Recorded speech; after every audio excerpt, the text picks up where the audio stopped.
चतुर्भुज जगन्नाथ कंठ शोभित कौस्तुभ।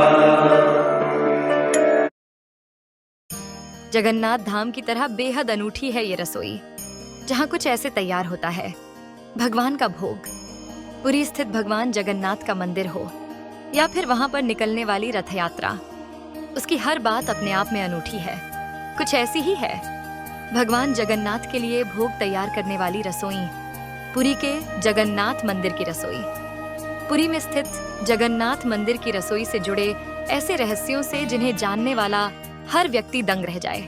तो चलिए बिना देर किए जानते हैं।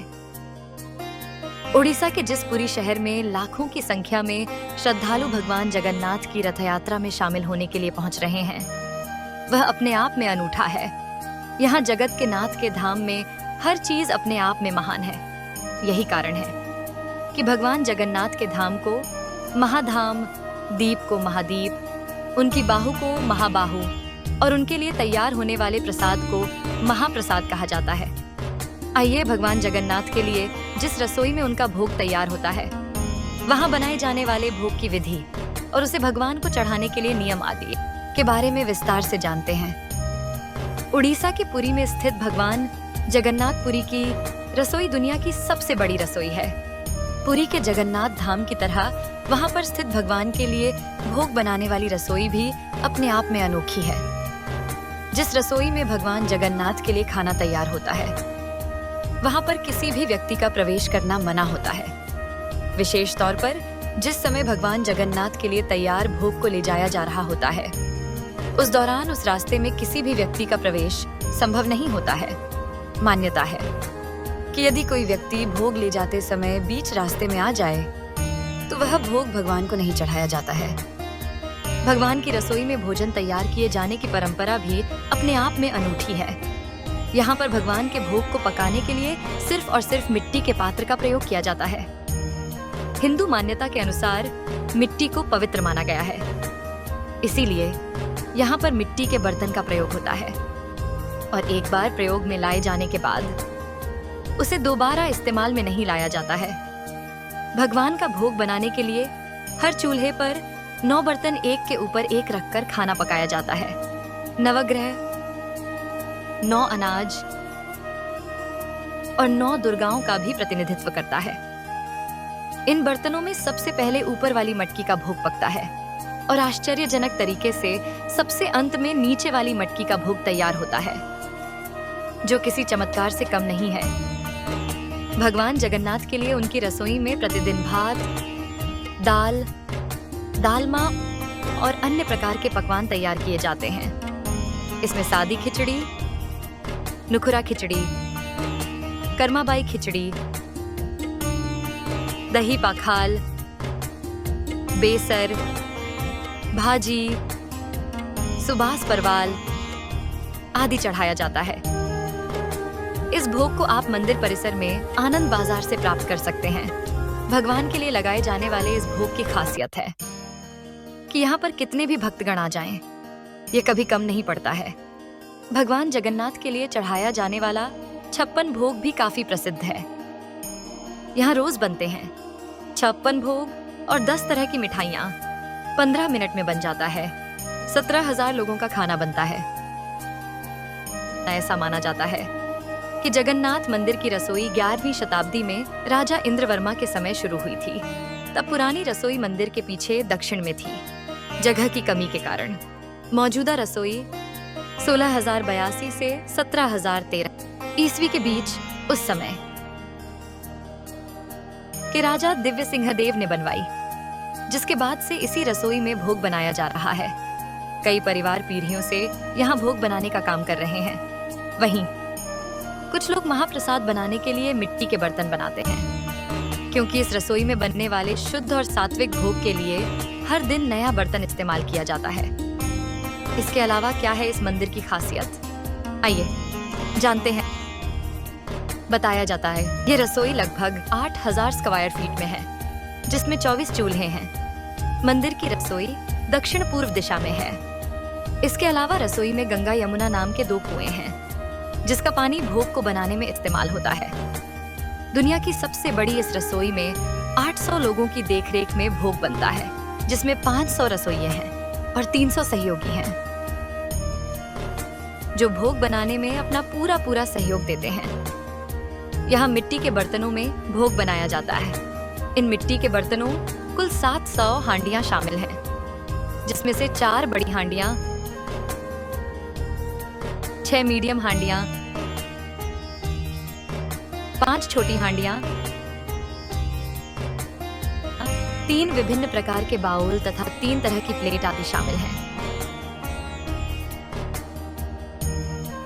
मान्यताओं के अनुसार भोग बनने के बाद सभी हांडियों को तोड़ दिया जाता है और अगले दिन फिर नए बर्तनों में भोग बनाया जाता है। बताया जाता है कि इस रसोई में 15 मिनट में 17,000 लोगों के लिए खाना बनाया जाता है।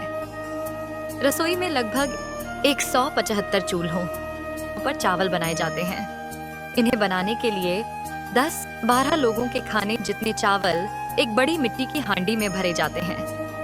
9 बर्तन एक ही साथ एक ही चूल्हे पर चढ़ाए जाते हैं।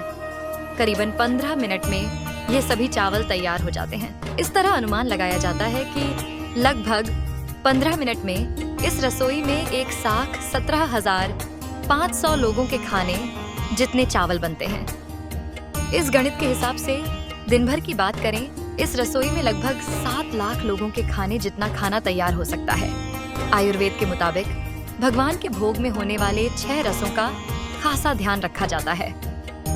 बनाए खाने में मीठा, खट्टा, नमकीन, तीखा, कड़वा और कसैला स्वाद होता है। इनमें तीखे और कड़वे स्वाद वाले भोजन का नैवेद्य भगवान को नहीं लगाया जाता है। जगन्नाथ मंदिर की रसोई में रोजाना 56 भोग बनते हैं, जिसमें कम से कम 10 तरह की मिठाइयां शामिल होती हैं। सब्जियों में मूली, देशी आलू, केला, बैंगन, सफेद और लाल कद्दू, कंदमूल, परवलत, बेर और अरवी का इस्तेमाल होता है। दालों की बात करें, इसमें केवल मूंग, अरहर, उड़द और चने की दाल बनाई जाती है। जगन्नाथ भगवान को लगाए जाने वाला ये भोग पूरी तरह से सात्विक होता है। इसमें लौंग, आलू, टमाटर, लहसुन, प्याज तथा फूल गोभी का इस्तेमाल नहीं किया जाता। दिन में 6 बार भगवान जगन्नाथ को भोग लगाया जाता है। इस दौरान जगन्नाथ जी के समक्ष कुल 56 तरह के पकवान सजाए जाता है। भोग के बाद यही महाप्रसाद मंदिर परिसर में मौजूद आनंद बाजार में बिकता है। कहा जाता है कि मंदिर में प्रतिदिन प्रसाद 20,000 लोगों के लिए ही बनाया जाता है, लेकिन त्योहार वाले दिन 50,000 लोगों के लिए बनाया जाता है। लेकिन कहा जाता है कि यदि किसी दिन लाखों लोग भी आ जाए तो भी वह प्रसाद ग्रहण करके ही जाते हैं। जब खाना तैयार हो जाता है, तब यहाँ पर विमला देवी नाम से माता पार्वती का एक मंदिर है। महाप्रसाद बनने के बाद सबसे पहले माता पार्वती जी को भोग लगाया जाता है। इसी के बाद भगवान जगन्नाथ को भोग चढ़ता है। ऐसी मान्यता है कि एक बार माता लक्ष्मी ने भगवान की इच्छा से ही नारद मुनि को यह प्रसाद भगवान की अनुपस्थिति में दे दिया था। तभी से यह परंपरा है कि भगवान के समक्ष भोग ग्रहण नहीं किया जाए।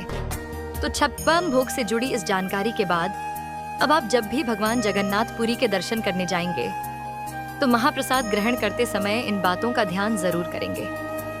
उड़ीसा स्थित जगन्नाथ मंदिर के प्रसाद के बारे में एक कहानी है। कहते हैं कि एक बार महाप्रभु वल्लभाचार्य एकादशी व्रत के दिन जगन्नाथ मंदिर पहुंचे। व्रत के दिन वहां वल्लभाचार्य को किसी ने प्रसाद दिया।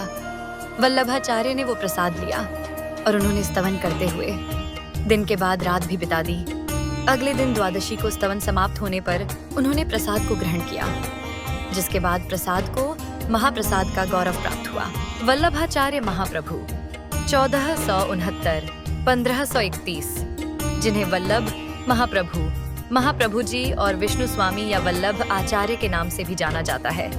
भगवान कृष्ण के अवतार हैं। एक हिंदू भारतीय संत और दार्शनिक भी हैं, जिन्होंने ब्रज में वैष्णववाद के कृष्ण केंद्रित पुष्टि मार्ग थी और शुद्ध अद्वैत, शुद्ध गैर द्वैतवाद का वेदांत दर्शन संप्रदाय की स्थापना की।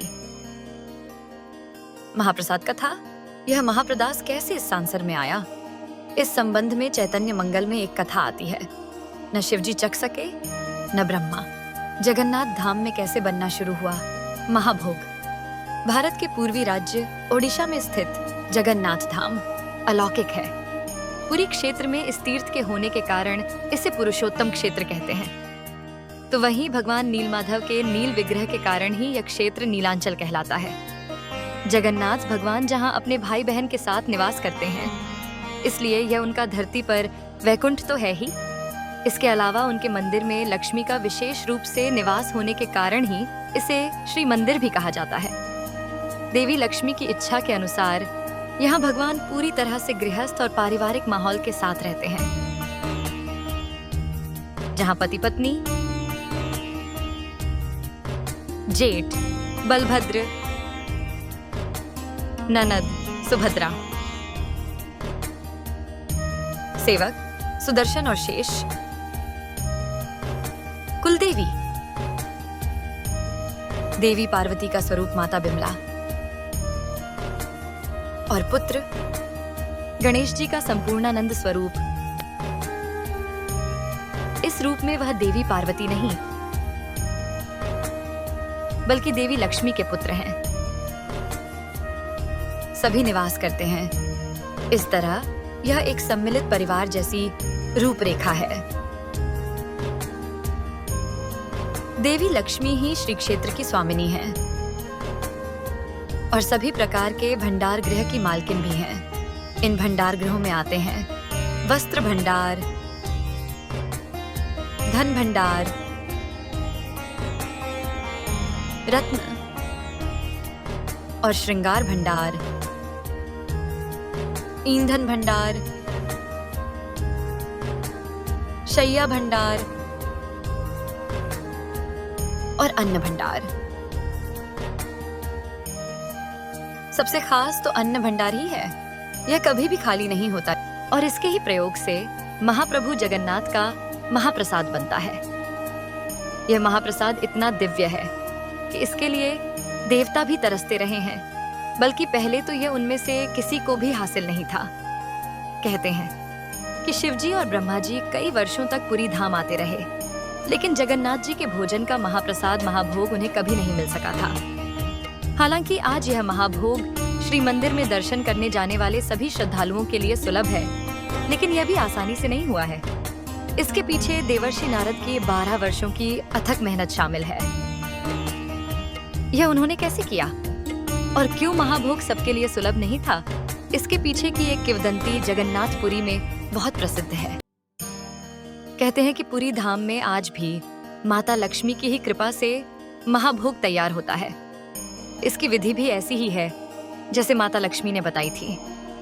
प्रतिदिन जगन्नाथ महाप्रभु को 56 भोग लगाया जाता है और फिर दर्शन करने आए श्रद्धालुओं में ये प्रसाद बांटा जाता है। लेकिन सवाल ये है कि क्या नारद मुनि को ये महाभोग मिल पाया? जब महाभोग किसी को नहीं मिल सका, तो फिर आज ये श्रद्धालुओं को कैसे मिल जाता है? जानिए जगन्नाथ महाप्रभु के महाभोग की दिव्य कथा अगले भाग में। आपको ये कथा कैसी लगी? कमेंट करके जरूर बताएं और ऐसे ही जगन्नाथ मंदिर के रहस्यों को जानने के लिए चैनल को जरूर सब्सक्राइब करें। जय जगन्नाथ। हरे कृष्णा।